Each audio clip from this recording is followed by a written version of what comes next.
So I didn't want to ask too many like media day type questions over there.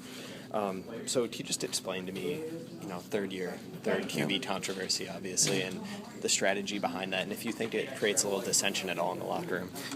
I think when you have a team that buys in to one common goal, and that's to win football games, and you have to find young men that understand how important it is to support one another, not to be about yourself, because it is first and foremost about the team. It is our fifth year, and it is the fifth quarterback that will start in 5 years. It is what it is. Does that divide our team? Absolutely not. I think what it does, it adds more competition. It gives all of our players an understanding that it is a healthy aspect of what we're trying to do during fall camp, is to find the best 11 players on offense, best 11 on defense, and the best all special teams positions to help us win. Mm-hmm. So I know you have to decide during fall camp, but say the season started today. Who was the QB? That would be...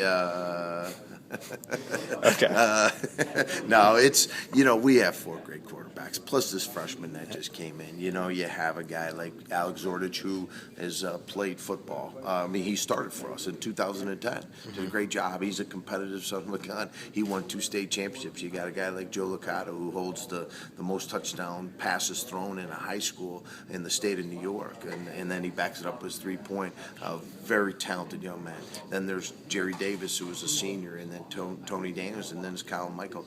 But I think we have it narrowed down to the 2 that are going to have an opportunity to really take the first and second team reps, give them a lot of chances in the first week of camp. And when we feel good that the guy who has emerged is going to be the guy, then we'll make that announcement. With those 5 QBs on the roster, is there any thought about moving any of them to a different position? Okay. No, we're going to bring in one every year. I think, in a 5-year cycle, I think smart recruiting, good recruiting is to bring a good quarterback in every single season. And we've been able to space it out to where we have 5 arms in our camp.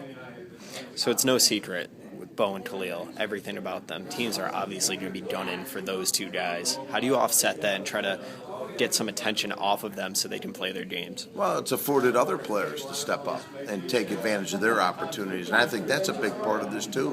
And we talk about our team as not about individuals, even though we know Bo is a great running back, and then we know Khalil's a great linebacker, but that's going to afford other opportunities for other players, and they need to take advantage of that.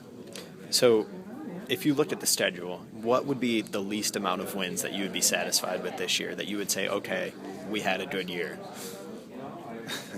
Well, as a football coach, as a competitor, we get 12 regular season games, and we're going to go into each one with one objective, and anything less is going to be unacceptable. I want to see our kids compete, for 4 quarters, 60 minutes. We're going to play a top SEC team. We know what that means. That's national exposure. And you're going to bring home another Big East team in Pitt later on in the season. We're going to be on national television against Kent State.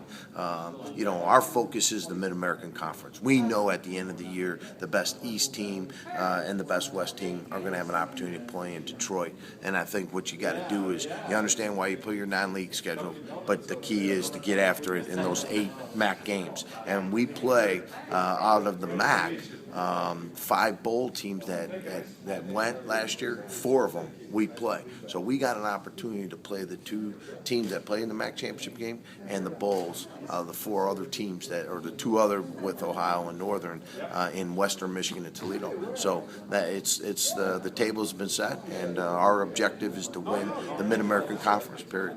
So you guys started really strong last year. It looked like you were going to beat Pitt, came home, had a nice win, competed well against a lot of teams. Where did it really fall off the tracks? Obviously, there were some games like Temple where it just kind of got away. Too much fluctuation. At which point? You know what I mean? And that's what I said. Success is about consistency of performance. And regardless of the opponent, it's about us. We need to stop the fluctuation. That's why this year it's about unfinished business. We need to finish games. I continue challenging my football team to understand that, when you play your very best football for 4 quarters, every player, every play, every snap, okay, look at how successful you were. And then when you didn't, it didn't go the way we wanted to. We need consistency, we need finishing mentality, and we want our players to understand how important that is to commit to one another to accomplish that and be accountable to each other on that football field. Is it tough at all with, I've seen the improvement. Guys who have been around have seen the improvement. We've seen the guys blossom into better players, but people who haven't really paid attention just kind of see the win totals and they, asked you if you're getting nervous or anything. Is it tough at all knowing that, people are just looking at the record and saying, Buffalo's not a good team? But and I think, and certainly our record is that, and I'm not going to be able to change that. But as I said in my earlier comments, we put that aside. There are no distractions. This is a new team, a new season, and a new opportunity, and you guys have a chance, and you're afforded this opportunity. Take advantage of it. Don't worry about what's happened in the past. This is a new team. There's some guys right now that are tired of what, is being said. Hey, you only got 5 wins. Listen, I can't change that, but I can certainly tell you this. We're a much better team. We have better talent, and we've established a winning culture, and the progress is being made. We need to show that on the field now. Lastly, if you could put simply what is different about this year from the past 2 years, what would it be? Well, I think when you look at the, staff, we got an outstanding coaching staff. I've been blessed to have I have 4 head coaches on my staff. Been in my shoes before. And I think when you look at the structure of offense and defense and special teams and the philosophy, there's 17 out of 22 starters. What's exciting is that there's a lot of guys that got game experience. They're going to have an opportunity to go out there and prove that they're the best football team against some very, very solid competition. Thank you so much.